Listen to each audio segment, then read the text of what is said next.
அடுத்த நாள் இரவு ஒரு டார்ச், தடி, பொறி, பீய்ந்த விளக்குமாறு, பீய்ந்த செருப்பு இவற்றை எடுத்துக்கொண்டு ராமு சைக்கிளில் கிளம்பினான். சரியாக 10 மணிக்கு தியேட்டரில் இருந்தான். இரவு காட்சி என்பதாலோ என்னவோ கூட்டம் சற்று குறைவுதான். சைக்கிளை சைக்கிள் ஸ்டாண்டில் நிறுத்தி டோக்கன் வாங்கிக் கொண்டு டிக்கெட் கவுண்டரை நோக்கி நடந்தான் ராமு. நீளமான வெள்ளை தாடியை வைத்துக்கொண்டு கண்கள் கோவைப்பழம் போல் மின்ன பெரியவர் ஒருவர் டிக்கெட் கவுண்டரில் நின்று கொண்டிருந்தார். அவரை பார்த்தாலே ஏதோ ஒரு அமானுஷ்ய மனிதரைப் போல் இருந்தது. என்னப்பா, இந்த படத்தை பார்க்க ராத்திரி 2வது ஆட்டத்துக்கு தைரியமாக வந்திருக்க என்று முகத்தை உற்று பார்த்தார் அந்த பெரியவர். உடனே ராமு, ஏன் ராத்திரிக்கு 2வது ஆட்டத்துக்கு வரக்கூடாதா? வரலாம், ஆனா என இழுத்தார். பிறகு, ஆமா, நீ தனியாக வந்த என்று தொடர்ந்தார். ஆமா, தனியாக தான் வந்தேன். இப்போ அதுக்கு என்ன அப்படி என்றான் ராமு. இல்லை, படம் முடிய ராத்திரி 1:30 மணிக்கு மேலே ஆயிடும் தெரியுமில்ல என்றார் பெரியவர். ஏன் 1:30 மணிக்கு மேலே ஆனா என்ன? ஆகலாம், ஆனா என்று இழுத்துவிட்டு சரி போ என்று முடித்து கொண்டார். அந்த பெரியவரின் ஒவ்வொரு கேள்வியும் உள்ளூர ராமுவுக்கு பயத்தை ஏற்படுத்தினாலும் வீரமாக பேசிவிட்டு தியேட்டருக்குள் நுழைந்தான் ராமு. 500 பேர் அமரக்கூடிய அந்த தியேட்டரில் சுமார் 50 இருக்கைகளில் மட்டுமே ஆட்கள் அமர்ந்திருந்தார்கள். தியேட்டரை சுற்றிலும் ஒரு பார்வை பார்த்தான் ராமு. மயான அமைதியாக இருந்தது.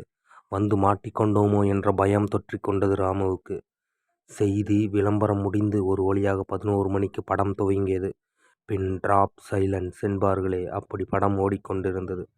பெரும்பாலான நேரங்களில் ராமு நடுநடுங்கி கண்களை மூடிக்கொண்டான். இருந்தாலும் சில காட்சிகள் நெஞ்சின் படபடிப்பை நிகரில்லாமல் எகிரச் செய்தன. சில சமயம் பயத்தில் அழுகியே வந்துவிட்டது. அதிலும் அந்த கட்டில் குலுங்கும் காட்சியில் வந்திருந்த அத்தனை ஜனங்களும் ஓவென்று அலறினார்கள். ஒரு சத்தம் மட்டும் வித்தியாசமாக கேட்டது. இடைவேளை வந்தது. டீ காப்பிக்கு கூட யாரும் எழுந்திருக்கவில்லை. ஒன்றுக்கு கூட போகாமல் இருக்கையிலேயே ஆடாமல் அசையாமல் ஆணி வைத்து அடித்தது போல அமர்ந்திருந்தார்கள். தனித்து ஓரமாக ஒரு இருக்கையில் அமர்ந்திருந்தவர்களெல்லாம் நைசாக ஜனங்கள் கும்பலாக இருந்த இடங்களுக்கு மாறிக்கொண்டார்கள். மீண்டும் படம் தொடங்கி நள்ளிரவு 1:30 மணிக்கு முடிந்தது. நெஞ்சு முழுக்க பயத்துடன் வெளியில் வந்தான் ராமு. அவன் சைக்கிள் மட்டும் அனாதையாக கீழே விழுந்து கிடந்தது.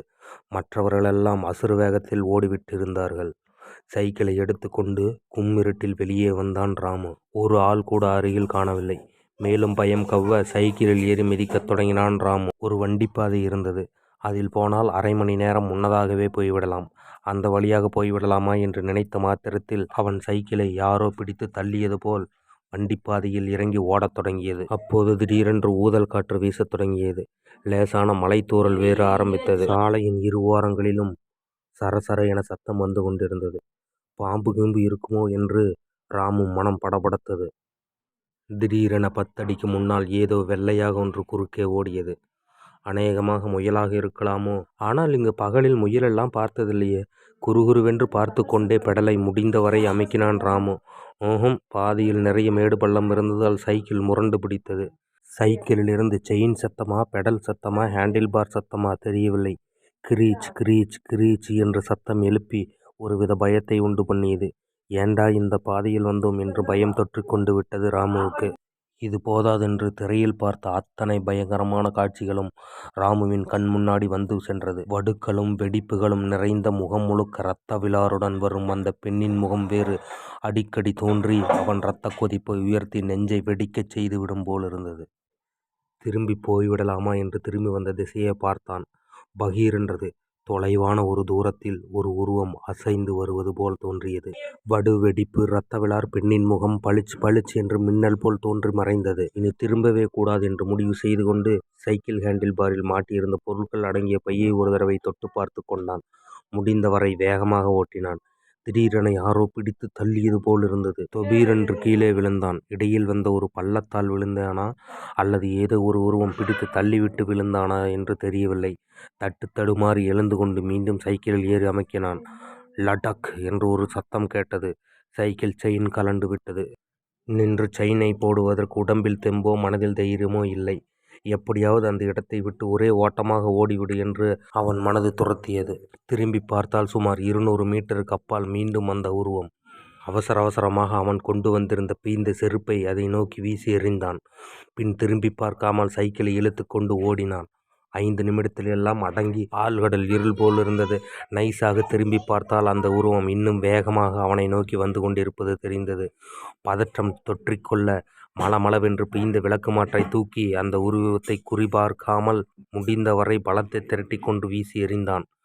ஏதோ ஒரு விசித்திரமான சத்தம் எழுந்து அடங்கியது. பிறகு ரிஸ்க் எடுக்க வேண்டாம் என்று பொறியையும் எடுத்து திரும்பிக் கூட பார்க்காமல் தூக்கி எறிந்துவிட்டு சைக்கிளை இழுத்துக் கொண்டு இன்னும் வேகமாக ஓட்டம் பிடித்தான்.